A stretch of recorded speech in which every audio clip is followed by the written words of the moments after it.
Dream Team? It's your boy D Neal back with another reaction video, guys. Here we are with Hayley, Alexis once again. Differences in Germany for an American.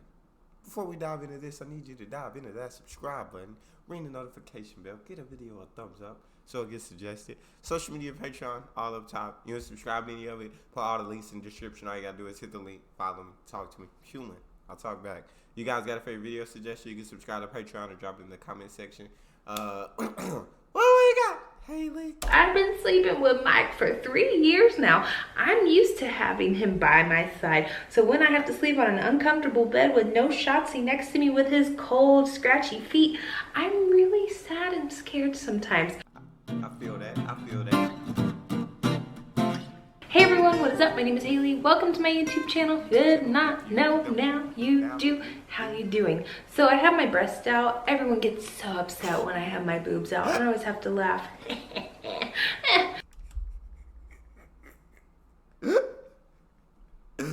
So I got my breasts out, and they all get sure shit when I got the wrist out.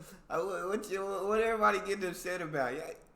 Y'all don't need to be paying attention to that. Pay attention to what she's saying. I got you, Hayley. Everyone gets so upset when I have my boobs out, and I always have to laugh.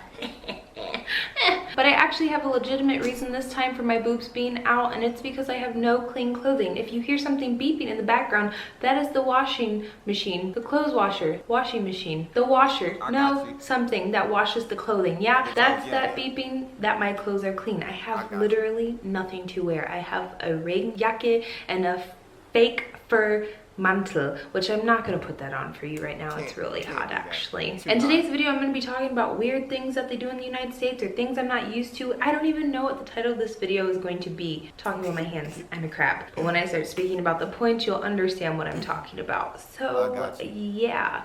I'm trying to think of what else I can tell you, but there's nothing really interesting happening right now. My mom's coming in a week. You guys can send me recommendations of things to do with her. I'd greatly appreciate it. Other than that, I guess it's time to get right into it. I almost forgot. Don't forget to subscribe. It's free. Don't forget to follow me on Instagram. It's double free. Don't forget to like this video and leave a comment. You want to know why? Because it's triple free. The first thing, you guys, when I first got to Germany, I went to a restaurant. I would sit there and wait for someone to bring my check. But that never happened. I always had to wait for the person, or wait till they come back after like me sitting there for 30 minutes like, are you okay? And they're not knowing that I'm American and that I have no idea what their payment system is. So I'm just like, yeah, I'm fine. I just want to go. Well, you can pay. You just had to say something. I'm like, ah. When you pay in Germany, you don't get that weird folder that you usually do in the United States to put your like card and money in. I mean, some places you get a little folder and you can put money inside and they bring you money back. But when it comes to paying with a card, they bring a little machine to your table and then you have to like stick in the card yourself, or they stick it in, whatever it is, and usually you put in your Geheimzahl and then you call it a day. Now the one interesting thing about this, which now I think about it as a server, because I was a waitress, you guys, most of the time when the person takes the card, the credit card, debit card, EC card, so whatever kind of card it is, and they swipe it at the cashier kiosk little thing, the check is technically still opened until you close it. I close it, not the person paying for the meal, not anybody else, either myself or the manager. And I usually never close checks, and everybody else that I knew that was a server never closed the check until after like our shift. So let's say I went to work at 5 o'clock at night, my shift did not end until 2 o'clock in the morning sometimes. So that whole check of someone eating at 5 o'clock would not be closed until 2 o'clock in the morning. And I could technically add as much money as I wanted as a tip. I never did that, you guys. I promise I never did. But I always find it very interesting that in Germany you close it exactly, like you have no trust for these people as that exactly when you pay for it. And in the United States, we give these people as much trust as we possibly want and can, and hope for the best. You know, if there's an extra $20 tip, when you go out to eat, you're never checking 1000% on your bank statement the next day or 3 days later to see, when did I eat at Hooters for $50? Did I leave her a $6 tip to make it 44 to 50? I swear to God, she not lying. She not lying. I didn't know that, but I didn't know they left it open like that. I thought that you wrote the tip on the receipt if you pay with card. You wrote the tip on the receipt. and then they put the tip in and they closed it. I ain't know they left it all open all night until you get to the end of that night. I don't know how I feel about that. I know there are like a couple restaurants where you do have a machine at the table, like you can just pay at the table, and you can split the check, do it at the tip on the machine, do all that. But there's a lot of restaurants that still come take your card and they close it out for you. But dang, I mean, it's never happened to me where anyone took my money. But I guess I haven't seen the YouTube videos, but I know there are videos on YouTube about like people getting their money took, handing their cards to the waiter or waitress, and I was like, that's crazy. It really is a big trust system. For $50. Did I leave her a $6 tip to make it 44 to 50? I don't remember, but I'm pretty sure that's right. The next point is going to be that I'm okay with drinking before lunchtime, and I think this is a Bavarian thing, that Bavarians, they drink beer sometimes in the morning, or not even in the morning, like right before afternoon, and it's fine. Also, when I'm going out, like walking in the city and there's really nice weather, if you walk anywhere that has an outside area for food and drinks, people would be drinking in the daytime. I remember I went to the beach, and I went to the bar at the beach, and it was like 11:50, and I was standing there and the bar was not opened, and I'm looking like, and the bartender's looking at me. He said, do you want something to eat? I was like, no, I want a drink. He's like, yeah, but it's not like noon or 1 yet. And I'm like, is that wrong? Is that bad? I mean, he's like, usually people don't drink this early. And I was like, oh, well, if I drink now, I go to sleep earlier and I get a good night's rest. He's just looking at me, as always, these awkward situations with myself. Like, can I get a Hellas? Can I get a Radler? And they're like, it's 11 o'clock. And I was like, oh, no. If a tree falls in the woods and makes sound, does anybody hear it? If I'm drinking at 11 o'clock and nobody sees it, does it make me an alcoholic? Or does it make but me it's okay. No, it doesn't make you an alcoholic, not an alcoholic. It just makes you drinking at 11 o'clock, which is fine. Like, I don't see a problem with that. If you enjoy yourself. They don't judge someone for drinking at whatever time of the day unless they are an alcoholic, then they need to get help. But other than that, enjoy yourself.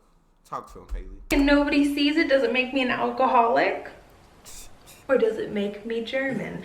Good question to ask and to find out, because the way that I am judged in the United States about my alcoholism, which I am not an alcoholic, you guys. I just enjoy alcohol, which is something an alcoholic would say. The next point is going to be that cheese is so expensive in the United States. I have a favorite cheese, and I feel like everybody has their favorite type of cheese. You know, if you're American, you like cheddar or American, the nasty stuff that has no flavor, that's not nussig, wild, and fruchtig, and all that good stuff. You have no idea what you're missing out on the wonderful cheese in the United States, or not in the United States, I'm lying, in Germany and Europe in general. I have my favorite cheese, and it's not German cheese. I just like the cheese they sell it here in Germany, and it's called, I'm gonna mess it up. I already know I'm gonna mess it up, because when I go to the place to order my cheese, the lady's like, what are you saying? And I'm like, Gruyere, Gruyere, Gruyere. I'll write it somewhere here, and then you guys can see what I'm talking about. But this is my favorite cheese in the whole entire world. They have this cheese in the United States. I also like Alpenseller cheese, and they also have this in the United States. But I remember that I wanted to buy a little block about this big, this thin. Do y'all know how much it costs at Publix for this damn cheese? $12. Almost 10 euros. 10 for this. You know how much I pay for a little block like this? Probably like $5 at Edeka down the thing. I remember I tried to get Appenzeller and it was like, yeah, that's too much. Yeah, no. Now you see why we like the bland cheeses, then the no flavor cheeses, cause we gonna get them for cheap. When we start getting flavorful, we start getting more taste with these cheeses. It's more money out of your pocket. And you know, I'm one where food tastes less good if it costs more money. You know, because I can't focus on the flavors of the food. I can't focus on the greatness of the food. All I can think about is, this milk is way too expensive. Why am I paying for this? I could have got some McDonald's for $7. But I done bought this meal for $30-40. That just lets you know how cheap I am. But that, when the food's cheap, when it's free, it tastes so much better. But when the more expensive it is, the less great it tastes. Bucks at the little at Edeka down the thing. I remember I tried to get Appenzeller and it was like $15 at the store, and I was like, so now I understand why people in the United States eat American cheese, cheddar cheese willingly, freely as a choice, as an option, is because they can't afford any other cheese. I have very expensive champagne taste on a beer or water budget. I always feel bad because our palates in the US, they're damaged by this. The cheese inflation, the cheese tax needs to be lowered for us so we have a better palate and a better understanding of what delicious food is in the United States. I love cheese so much. The next point is also, it's a little bit more serious, I guess. It's not funny. It's not as funny as cheese, but we can try to make it a joke. Kids in Germany, Europe altogether, are a lot more independent when it comes to going home. So one time I took the bus and I saw this little kid, probably around 7-ish.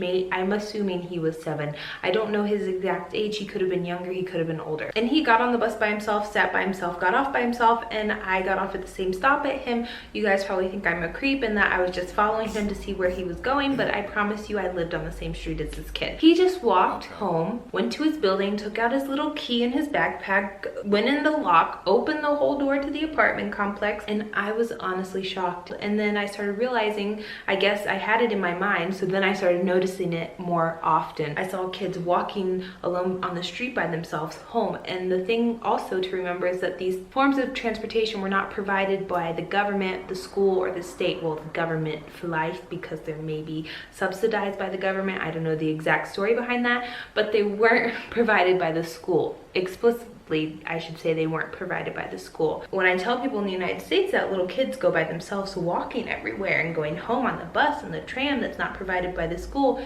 it's shocking. We have a culture in the United States. I don't want to say pedophilia because then I feel like I'm going to get a lot of hate, and it's not meant as the United States as a whole, but we have a very big group of people that prey on little children and want to kidnap, sex traffic, and all that good stuff to little kids. And one of the biggest and easiest ways to do that in the United States is wait for them to get dropped off by the bus at a bus stop where nobody's watching and just snatch them up while they walk home. And I think it goes to show us society, how we are as a whole. In the United States, we're very fearful of everything bad happening, only because it happens often, or it's exactly. Because it happens often, and then also because like the media, every time it does happen, it seems like it's all over the media, all over the news, and so it's like it does provide like a fearful mentality. I don't know when it kicked in. When I was a kid, I feel like it was less stressed than it is now, but I feel like media and all that stuff has advanced far more than when I was a kid, and so now like you see it on not only on the news, but now you see it on social media, whether you go to Twitter, Facebook, Snapchat. You see all these stories and all this stuff.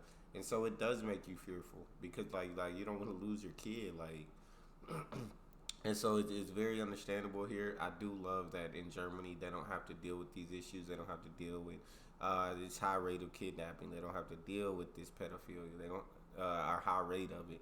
But I do love that. So kids are allowed to be more independent at a younger age. Of everything bad happening, only because it happens often, or it's something that we've heard about in the news, we see on TV. In Germany, it doesn't really happen that often. Sometimes, yes, but not as often as in the United States. And the next and final point, you guys, which is very interesting, or was very interesting for me, was that kids were allowed to sleep in the same bed with their significant other. Y'all, I'm 27 years old. When Mike comes and visits me, he's not allowed to sleep in the same bed with me. Y'all think I'm joking? What? I am not. Not even in the same room. Now, when I go home, what do Mike and I do? When my mom goes to work, I go and snuggle myself right in the bed with Mike, because I'm just like, first of all, I don't like sleeping by myself. I've been sleeping with Mike for 3 years now. I'm used to having him by my side. So when I have to sleep on an uncomfortable bed with no Shotzi next to me with his cold, scratchy feet, I'm really sad and scared sometimes. It's just weird that I saw such young kids, or like 18-year-olds, going on vacation together and whatnot, and their parents being completely okay with it, and them sleeping in the same bed. My mom would probably shit a gold brick, you guys, if this. Once you're 18, at that point, I was in college by myself. Like, I wouldn't say I was fully independent, but I made my own decision. When at the point of 18, I made all the decisions for myself.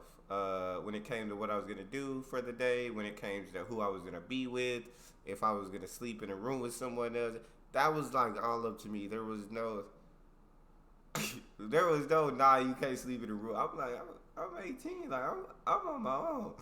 But yeah, I guess if my child was still living with me, I don't have any children.